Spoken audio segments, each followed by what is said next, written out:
physical. They got more offensive rebounds than us, and a lot of them were in pivotal points of the game. So all things we can control and all things we can fix and improve on. The gymnasium at Dowling Catholic High School pulsed with the usual pregame noise, sneakers squeaking against the polished floor, coaches shouting instructions, the echo of bouncing balls blending with the excited chatter of families in the stands. But for 12-year-old Colin Clark, that night would become something far more than a memory of basketball. It would become the turning point in how he understood his role in his sister Caitlin's life.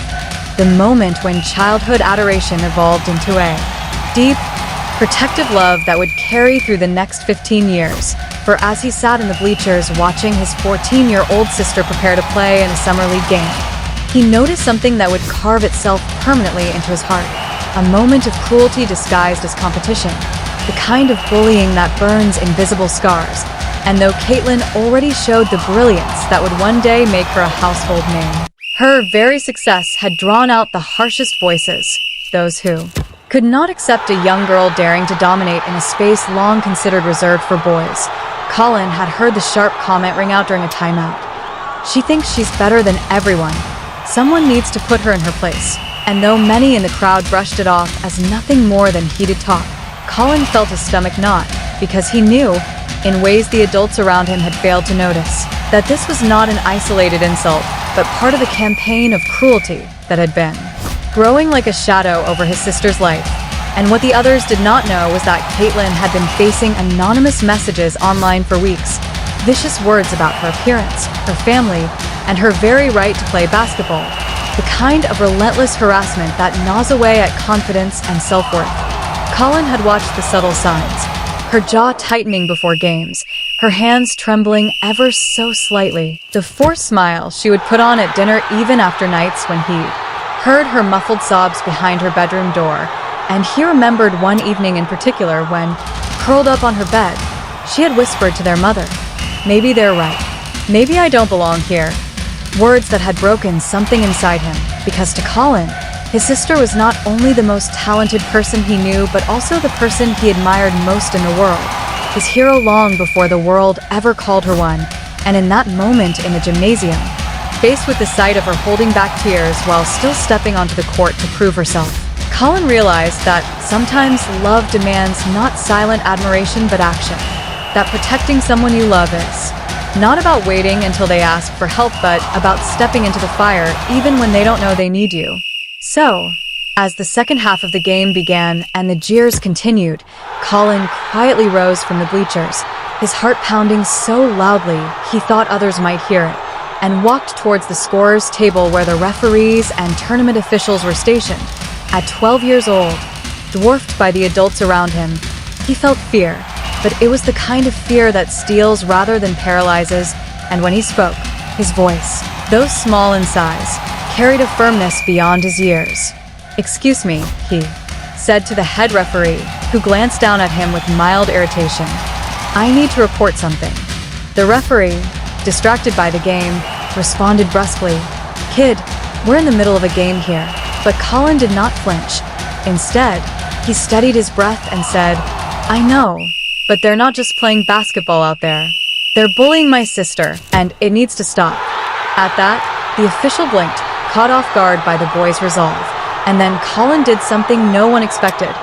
He pulled out his phone, revealing weeks' worth of evidence, screenshots of the anonymous social media abuse, recordings of the taunts during games, the proof of a campaign of harassment designed to break his sister's spirit. "Look," Colin said, placing the phone firmly in the man's hand. "This isn't competition. This is harassment. And if you don't do something about it, I'm going to make sure everyone knows this tournament allows bullying." It was a remarkable moment. A child standing against grown-ups not with fists or fury, but with quiet courage and truth. And the referee's expression shifted as he scrolled through the messages, realizing the severity of what was unfolding before him. He looked back at the boy and asked softly, "Why didn't your sister report this herself?" And Colin's answer would become the Clark family's mantra for years to come. "Because she's too busy proving she belongs here to waste time on people who don't want her to succeed. But I'm her little brother. Protecting her is my job." The response was swift and decisive.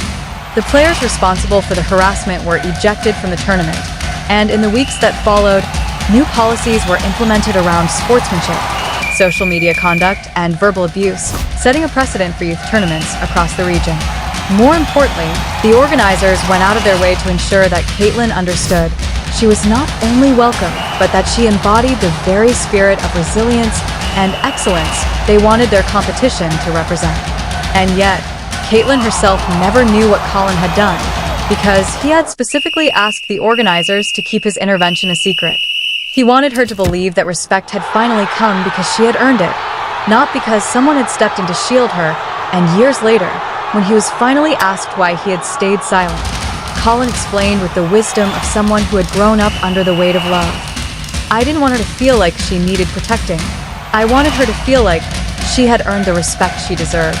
For over a decade, Caitlin lived unaware of this hidden sacrifice, carrying forward her legendary mental toughness, her capacity to shut out noise and focus on her craft, not knowing that one reason she had been able to do so was because her little brother had cleared a path for her when she could not.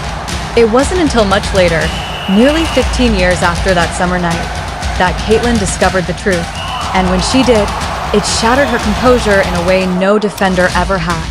She wept, not out of weakness, but out of the overwhelming recognition that while she had thought she stood alone in those formative years, she had never truly been alone at all.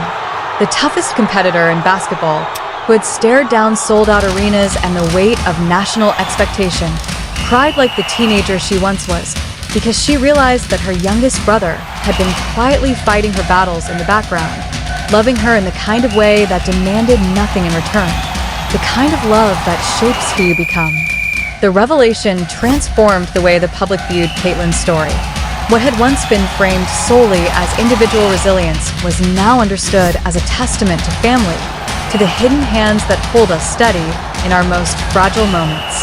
Coaches began referencing Colin's actions in talks with their teams, reminding young athletes that greatness is never forged in isolation but in the web of support that surrounds it. Parents told their children about Colin's courage as a model of sibling love, while athletes across sports shared their own stories of unseen sacrifices made by family members who believed in them when the world tried to break them. The Clark family themselves began to see adversity differently, recognizing that resilience was not about never needing help, but about having someone willing to offer it without being asked.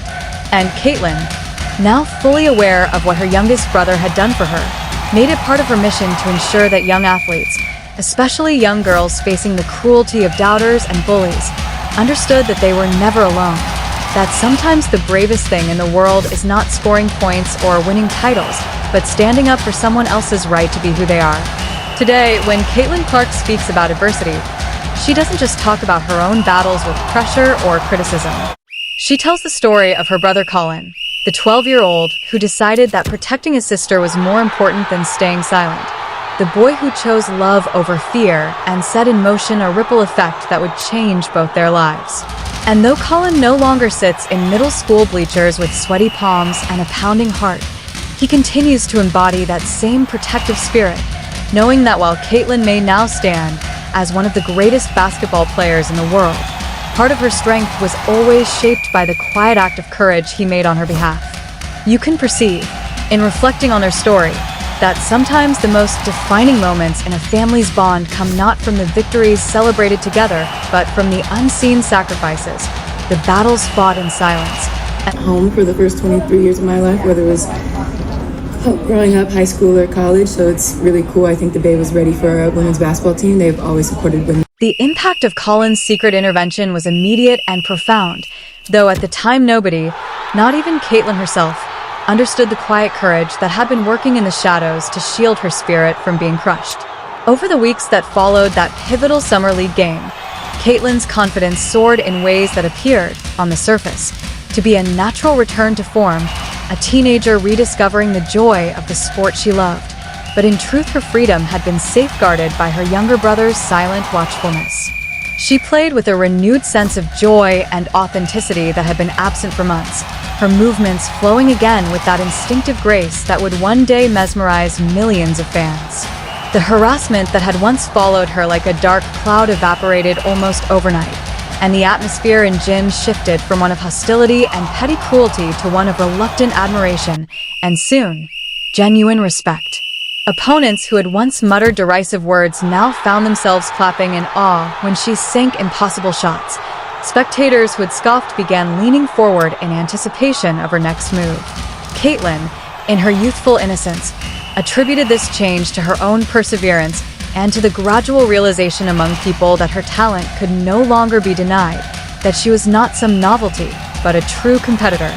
She did not know that her little brother, just 12 years old, had stood up with a bravery far beyond his years, presenting evidence, building a case, and demanding accountability in a way that forced adults to act. Colin never once told her. For 15 years, the secret stayed buried beneath layers of family dinners, road trips, school events, her rise through high school dominance, the breathtaking record-breaking years at Iowa, and eventually the bright lights and pressure of her transition into the professional world of the WNBA. Through it all, he kept silent, never seeking recognition, never hinting at the weight he had once carried, never using it as leverage in sibling quarrels or casual family anecdotes. He simply let her shine, believing that the truest form of love is often the one that demands no spotlight. Yet what Colin had not anticipated was how heavy a secret like this could become when carried for so long. For 15 years, he quietly shouldered the knowledge of what he had done, and though there was pride in it, there was also doubt. He would watch as Caitlin faced fresh waves of criticism, pundits questioning her decisions, fans dissecting her performance, strangers on social media dissecting her every move with a cruelty that never seemed to fade, and each time he wondered if he should step in again. He would sit with a question that gnawed at him in silence.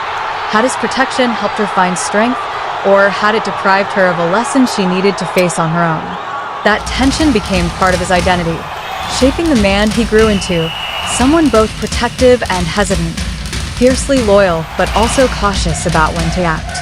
The revelation, when it finally arrived, did not come in some dramatic, orchestrated confession but at a quiet family dinner in December of 2024, a gathering that seemed ordinary at first. Laughter around the table, shared stories, the smell of food lingering in the air.